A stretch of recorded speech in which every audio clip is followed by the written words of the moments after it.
Beltarodi police स्टेशनने एका मोठ्या फसवणूक करणाऱ्या टोळीचा पर्दाफाश केला आहे। या टोळीचा मुख्य आरोपी लोकांना सरकारी नोकरीचे आमिष दाखवून लाखो रुपयांची फसवणूक करीत होता। पोलिसांनी या मुख्य आरोपीला अमरावतीमधून अटक केली आहे।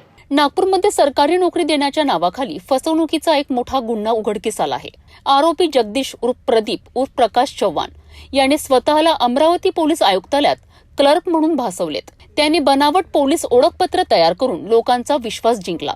पोलीस भरती, आरोग्य विभाग, मेट्रो, रेल्वे, आर्मी यांसारख्या विविध सरकारी विभागात नोकरी लावण्याचे आश्वासन देऊन त्याने अनेक तरुणांकडनं लाखो रुपये उकळलेत। यामधील आरोपी प्रदीप चव्हाण उर्फ जगदीश नामदेव राठोड, प्रकाश धनराज राठोड अशा स्वरूपाचे वेगवेगळे नाव असलेला आरोपी आणि त्याची पत्नी शालू राठोड व पूजा चव्हाण हे सर्व राहणार नेर, जिल्हा यवतमाळ। या लोकांनी पोलीस खात्यामध्ये आम्ही क्लर्क आहोत असं सांगून लोकांची फसवणूक केली आहे। त्याचबरोबर आरोग्य खात्यामध्ये नोकरी लावून देतो, त्याचबरोबर मेट्रोमध्ये नोकरी लावून देतो, तसेच रेल्वे डिपार्टमेंट मध्ये नोकरी लावून देतो, भारतीय आर्मी मध्ये नोकरी लावून देतो। अशा प्रकारचे त्यांच्या जवळीक लोकांना विश्वासात घेऊन त्यांची रक्कम आपल्या खात्यावर ऑनलाईन वळती केली आणि यामध्ये त्यांना खोटे नियुक्तीपत्र सुद्धा दिलेले आहे। फिर्यादी स्वप्नील अशोक माटे यांच्या तक्रारीवरनं बेलतरोडी पोलिसांनी तपास सुरू केलाय। प्रगत तांत्रिक साधने आणि गोपनीय माहितीच्या आधारे पोलिसांनी मुख्य आरोपी प्रकाश उर्फ जगदीश राठोड याला अमरावतीतून ताब्यात घेतले। यामध्ये आरोपी आम्ही तात्काळ गुन्हा दाखल झाल्यानंतर 2 घंट्यात ताब्यात घेतला।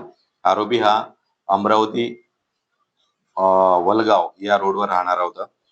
त्याच्या मिळालेल्या माहितीवरून आम्ही त्याचे आय कार्ड्स आणि त्याच्याजवळ आयडीज वगैरे भरपूर होत्या, त्या सर्व जमा केलेल्या आहेत। त्यावर तपास चालू आहे। सध्या आरोपी PCR मध्ये आहे।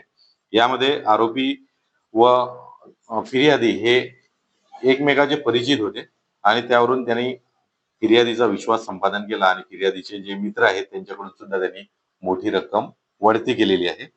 आरोपी अतिशय चलाक होता। तो एका ठिकाणी जास्त दिवस राहत नसे, एका जिल्ह्यातून दुसऱ्या जिल्ह्यात जाऊन फसवणूक करीत असे। त्याच्यावर यापूर्वीही अनेक गंभीर गुन्हे दाखल आहेत।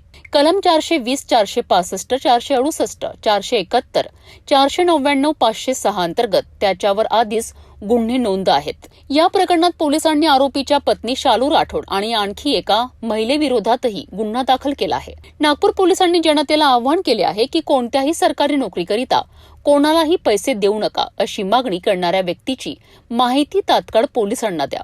यामध्ये पोलीस दलातर्फे सर्व नागरिकांना आव्हान आहे की शासकीय नोकरीसाठी कोणीही पैसे देऊ नये। पैशाची मागणी करणारी कोणतीही व्यक्ती आढळल्यास त्वरित जवळच्या पोलीस ठाण्यात तक्रार नोंदवावी। पोलीस भरती व शासकीय भरती प्रक्रिया ही पारदर्शक व कायदेशीर असते। यामध्ये कोणीही अशी तक्रार असेल त्यांच्याकडे तर संबंधित पोलीस स्टेशनला त्यांनी रिपोर्ट द्यायला पाहिजे। या प्रकरणातील मुख्य आरोपीला काल रात्री अटक करण्यात आली असून पुढील तपासासाठी त्याला न्यायालयात हजर करण्यात आले आहे। पोलिसांचे हे आव्हान महत्त्वाचे आहे की तरुणांनी अशा कोणत्याही आमिषाला बळी पडू नये। नोकरीच्या शोधात असलेल्या तरुणांनी कायदेशीर आणि पारदर्शक प्रक्रियेवरच विश्वास ठेवावा।